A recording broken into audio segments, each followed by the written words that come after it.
आशू, हल्ली तू लक्ष्मण काकाला ऑफिसमध्ये काहीच मदत करत नाहीस असं माझ्या लक्षात आलंय. अरे ऑफिसमध्ये चहाचा अगं उर्मिला चहा शिवा आणते. अगं उर्मिला, तिला जमणार आहे का? तू तिला मदत करायला पाहिजे ना. भाऊ अहो, मी तिला म्हणाले की मी घेऊन जाते, पण ती ऐकतच नाहीये. आशू, या बाबतीत ना शिवा अगदी तुझ्या आईची सून शोभते. मूर्खपणा आहे सगळा. सगळे माकड चाळे चालू आहेत, बाकी काही नाही. ताई पण ती किती भारी मॅनेज करते दिसत नाहीये का तुला? मला तर खूप मजा येते, एकदम मजा येते. गप्प बस जरा. हा बघा चहा आला. शिवा हळू. हा ए शिवा शिवा इकडनं. नाही, मी प्रॅक्टिस केली. मला माहितीये इथून 5.5 पावलं. हा मला दाखवते. 1 2 3 4 5 आणि 5.5 आणि विषय खतम. वा वा वा, खतम खतम. एकदम एक्सपर्ट झाली असं तू. फालतू गोष्टी बरोबर जमतात तिला. एक्सपर्ट असणारच ना ती. कीर्ती, काय म्हणजे? काका काका, हे बघा, चहा गरम आहे. वातावरण गरम नाही करायचं आपल्याला.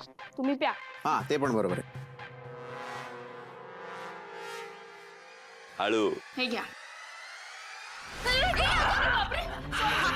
सुहास, अरे सॉरी सॉरी सॉरी. मूर्ख, अगं चहा गरम सांडवलाय त्याच्या अंगावर. कळत नाही तुला?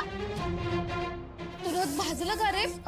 किती गार वाटते. काही काय विचारतेस? Sorry sorry. अरे मुद्दाम करतेस काय सगळं? आधी तो पदर काढ डोक्यावरून. कीर्ती, अगं तिने काय मुद्दाम केलंय का? चुकून घडलं तिच्याकडून. मुद्दामच करते ती. तुम्हाला दिसत नाहीये काय गरज आहे पदर डोक्यावर घेऊन काम करायची? ए ताई, तू आधी शांत हो.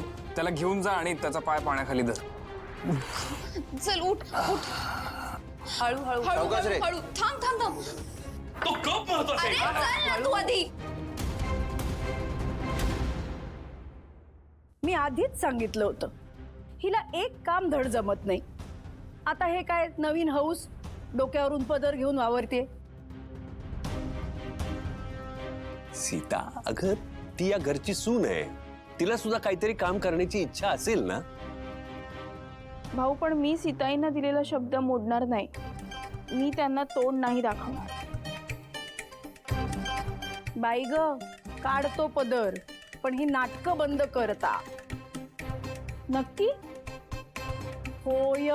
नाही नाही, तुम्ही मनापासून बोलत नाही. तुम्हाला राग आलाच आहे, अजून रागात बोलताय.